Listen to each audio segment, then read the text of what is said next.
factory filled with, they were actually developed through track road programs. Now, one of the things that people don't know, Mobil specifically has been involved with racing since the early 1900s. How many people here have heard of Ralph De Palma? Anybody? This gentleman has.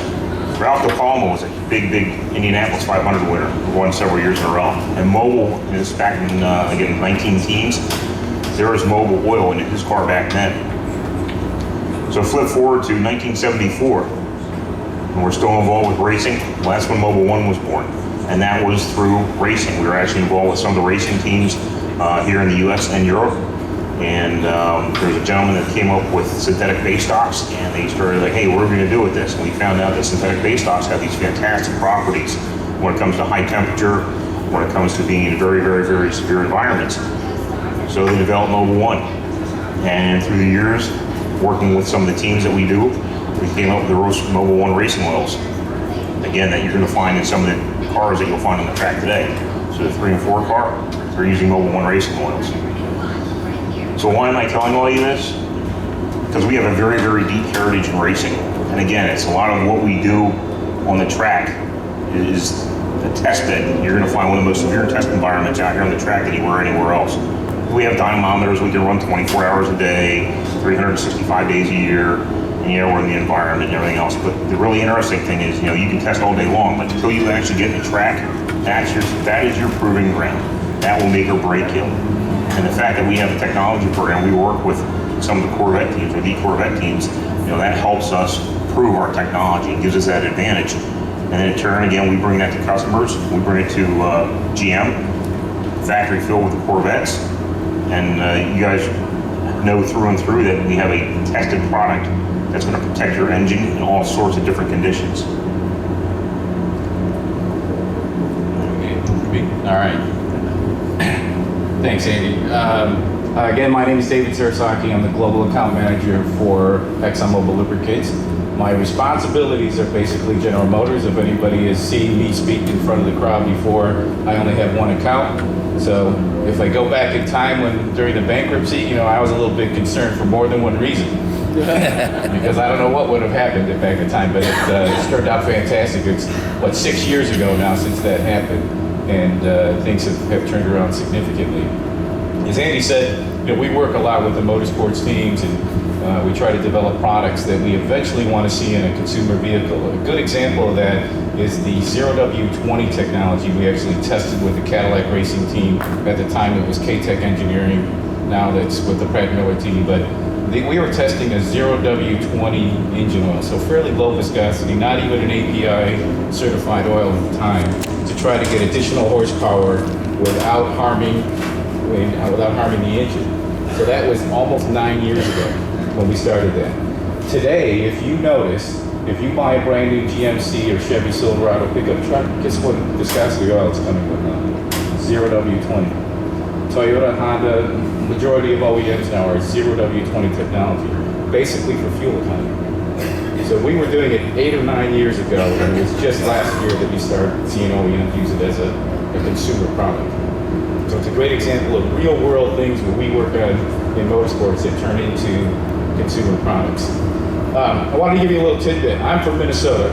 I live in Minnesota, and I thought coming down here in Daytona, we'd have this beautiful weather. There's an international race going on in Minnesota. Anybody ever heard of it? It's called the Red Bull Crashed Ice. It's a downhill ice skating competition. The finals are tonight. It's international. It's a huge event that I've actually been to. You wouldn't believe how many people will show up for this thing.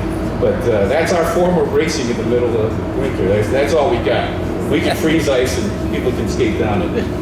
Anyway, I got a couple of things. I know the Michelin guys are coming in to talk. I got a couple of things that I want to give away. But you got to answer questions for me. You got to be able to know some trivia. All right? First, I'm going to talk about this. Everyone get one of these?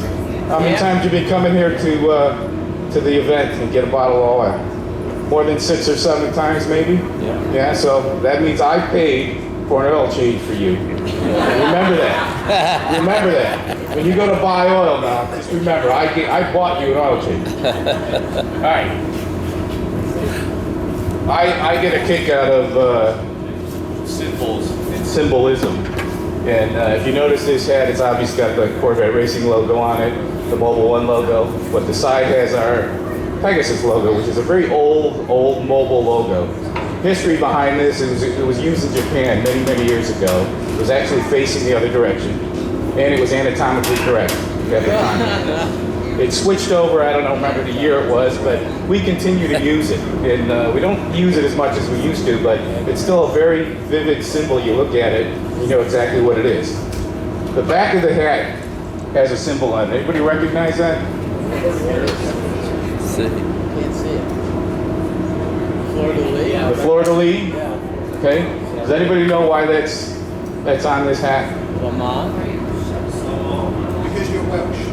No. Because you're Welsh. Yeah. Nobody knows? Where else have you seen that symbol? Corvette logo. All right, you get one of these. On the Corvette logo, right, there's a fleur-de-lis in the corner of it. Does anybody know why that got there? Louis Chevrolet. Because the designers thought he was French. They Yep. put it on, but he's not French, is he?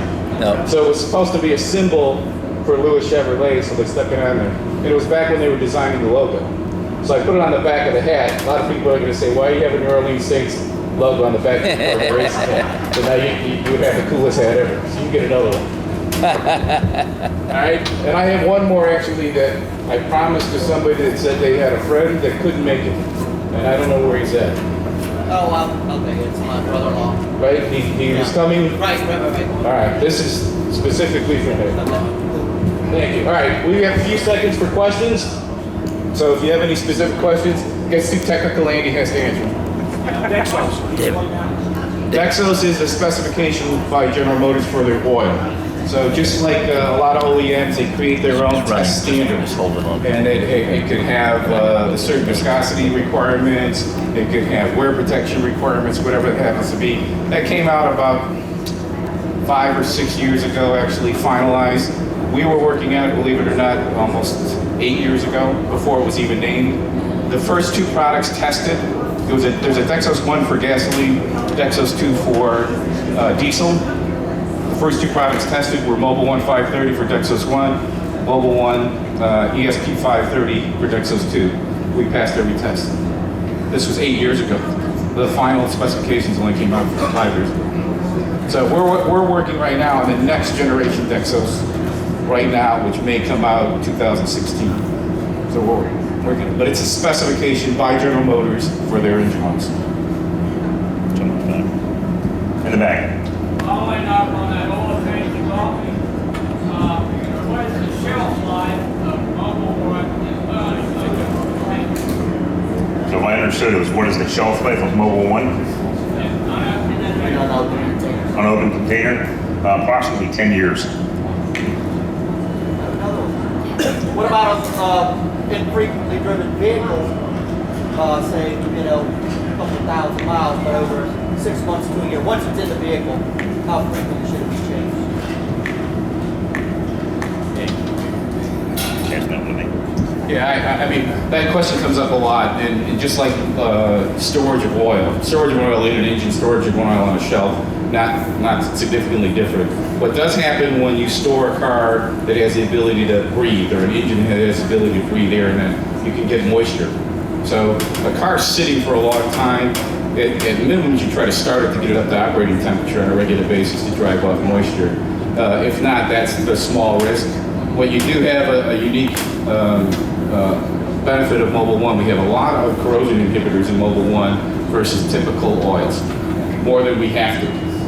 So you have that added protection in there, but storage in a vehicle is not much different than storage on a shelf. So oxidation or loss of It will not oxidize. like that? No, it won't oxidize just sitting in an engine. But you do like to have the flow of the oil in the engine every once in a while. Yeah. And the gentleman in the back that was worried about 10 years oil life, don't worry about that because we'll make more. So just you don't have to store it that long. All right. When do you start off with vehicle was crude oil and the base molecule? Where's it go? So the question is, what do you start off with to make Mobil 1? In particular, so we start off with what we call synthetic base stocks. And synthetic space ox are more or less, you take a couple chemicals and you mix them with what we consider a catalyst, and you get all these little olefins. Okay, so you have all these little single molecules that are just floating around, more or less, that make up this liquid. And we'll take them through another process, and we'll actually get them linked together. So that's when you start getting your polyalpha olefins, or you start getting these longer branch chains of molecules. So if you're talking like maybe a PaO4, there's 4 molecules that are bound together. Okay, if you're talking about a PaO100, there's 100 molecules. Well, the thing is, the longer chain you get, the easier they are to shear down. Okay, so we optimize, because you have a certain viscosity that you want to run in your car. So we try and optimize the ratio of the lower molecular weight PaO and the higher weight molecular weight PaO to make sure that we can meet the viscosity requirements that you have, that they are not what we would consider shear unstable. Like you can run them through your engine and they'll run and you don't drop out of grades. In other words, you don't start off with a 10W50 and a week later you have a 10W30, right? That wouldn't be good for you. So again, start off, you have all these chemicals, more or less it's a chemical process, you bond them together to create these longer branch chains, and that's what we use. Okay, I'm going to give if anybody understood that, you get your chemistry major or something. No, that actually was a very good explanation, but I'm going to give you my very simple one so you understand the differences in synthetics versus regular conventional oils. I use this in training classes all the time, so it gives you a visual understanding. If I were to cover the whole floor of this area right here with different sized balls and use these balls as molecules of oil, and the balls are all different sizes, baseballs, basketballs, ping pong balls, whatever it is, and I have a heavy object and I want to push it across the floor, it'll ride along the smallest balls and push the other ones out of the way. So when you talk about molecules and sizes, the bigger molecules, you actually don't need them, you're pushing them out of the way, but the average becomes the viscosity of the oil. So in a synthetic oil, all those molecules are exactly the same size. They're all baseballs or they're all ping pong balls. And you can imagine when you push an object across the floor, all the molecules are the same size, very little resistance, right? So very little viscosity resistance, you get very good flow. Very good question. Are they all inflated to the right size? They're all inflated between the 12 and 13 PSI. That's a good one. All right. The Michelin boys are coming up here in a minute. Oh.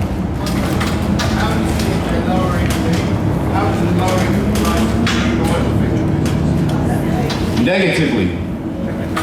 No. The crude oil does have an effect on our product. We manufacture based on crude oil, and it has a much stronger effect on fuel because of the number of refineries to make fuel. So now you've got refineries that are running hard to make fuel. They've got to move it, so they're going to sell it. They're going to lower the price because the demand is coming down. Unfortunately for lubricants, there's actually not that excess manufacturing. It does have an effect. We're going through price decreases right now across the country, across the world, basically. But it has more effect on gasoline than it does, or diesel than it does on lubricants. A little more technology in a lubricant. What you should be asking is why aren't all products associated with crude oil going down in price? Right? Because they're not. They're not. Okay. Last question. We gotta hand this over. What are you gonna do with that last hat on the table? I don't know. Maybe we should think of one more prize. Let's see. I can't think of something really quick. Oh, go ahead. You got it. Completely non-race related subject. But what was the first airplane that was used mobile lubricants? No, you can't. I got one. B-51 Mustang. Ford Tri-Motor. Spirit of St. Louis. Yeah. Right there. There you go. It was the Wright brothers. Wow. Get a history lesson. Thank you, guys. Awesome. We get a history lesson whenever we're here at Corvette. You guys walk out of here, you're world sharper than the rest of the group. That is awesome. And believe me, when you see those Porsche people around there, build this knowledge, because they don't know anything, we are excited about this next group. Come on up, guys. This is the Michelin group, down primarily from South Carolina area, but I've got a real treat for you guys. Not many people get the opportunity to meet Sarah Robertson. Sarah Robertson is in charge of motorsports marketing for Michelin, but get this, she's also has been a factory test racing car driver. This is not just, you know, another beautiful lady up here. She can drive and make most of us probably look pretty pathetic, I might add. Sarah, I'm going to turn it over to you and let you introduce your team. But Sarah, welcome Michelin, everybody. Thank you. Thank you so much. So every time people introduce me, I seem to get a promotion. You know, I've been introduced as the director